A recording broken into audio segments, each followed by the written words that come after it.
Bonjour à tous, aujourd'hui on va s'intéresser à des composants qui sont absolument partout autour de nous, mais qui restent pourtant très discrets. On va lever le voile sur ces puces minuscules qui sont en fait le cerveau de notre quotidien, du plus simple appareil à la machine la plus complexe. Oui, on peut vraiment se poser la question. Comment est-ce que notre cafetière sait exactement quand s'arrêter? Comment une voiture moderne gère-t-elle tous ces systèmes en temps réel?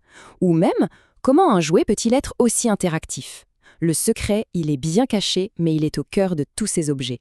Et voilà la réponse, le microcontrôleur. Attention, ce n'est pas simplement un processeur, pas du tout. C'est bien plus que ça, c'est un ordinateur entier, complètement autonome, qui tient sur une seule et unique petite puce. Tout est là, sur un bout de silicium.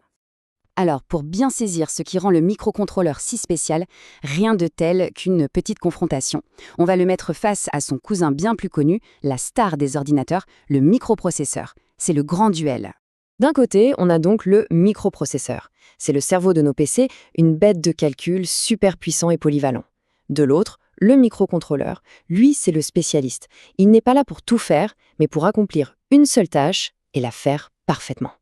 Regardons de plus près le microprocesseur. C'est vrai, c'est lui le CPU, le cœur du réacteur. Mais tout seul, eh bien, il ne peut pas faire grand-chose. Il a besoin de tout un tas de copains autour de lui sur la carte mère. De la mémoire RAM, de la mémoire pour stocker les programmes, des puces pour communiquer. Bref, il est puissant, mais il est aussi très dépendant. Et c'est là, justement, que le microcontrôleur change complètement la donne. Imaginez qu'on prenne tous ces éléments séparés. Le processeur, la RAM, la mémoire de programme, les ports pour parler avec l'extérieur, et qu'on les rassemble tous ensemble sur une seule petite puce.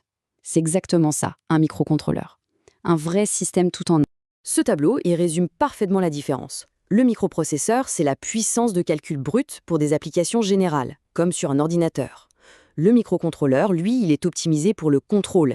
Il a déjà tout ce qu'il faut à bord, ses périphériques, pour interagir directement avec le monde physique. Lire un capteur, allumer une LED, faire tourner un moteur.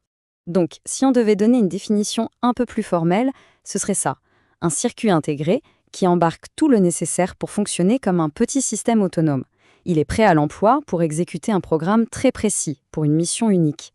Bon, maintenant qu'on a compris le principe, il faut savoir qu'il n'y a pas un seul microcontrôleur. C'est un peu comme une boîte à outils géante. Il existe des familles entières de microcontrôleurs et chaque famille a ses propres spécialités. L'idée, c'est de choisir le bon outil pour le bon travail. Commençons par la base, la famille des 8 bits. Eux, ce sont les vraies bêtes de somme de l'électronique. Pensez au légendaire 8051. Ils sont simples, ultra fiables et surtout vraiment pas chers.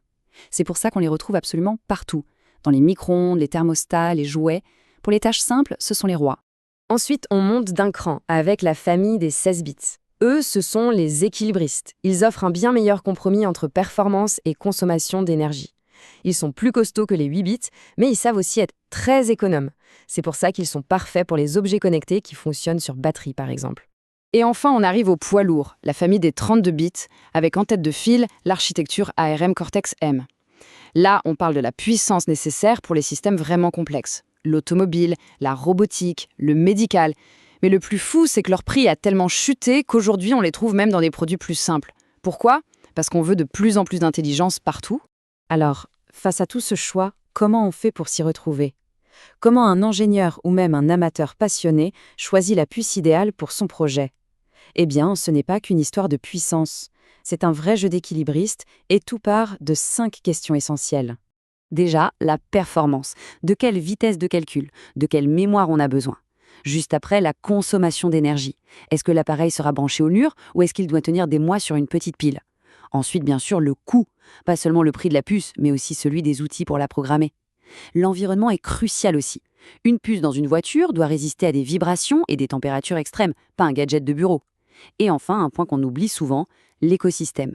Est-ce qu'il y a de la documentation, une communauté pour aider? Ça peut tout changer.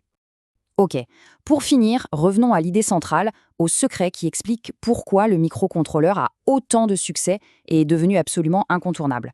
Il faut bien comprendre ça. Un microcontrôleur, ce n'est pas un petit microprocesseur moins puissant. Non, c'est un outil différent, un outil de spécialiste conçu sur mesure pour faire une seule chose, mais la faire de manière absolument parfaite et efficace.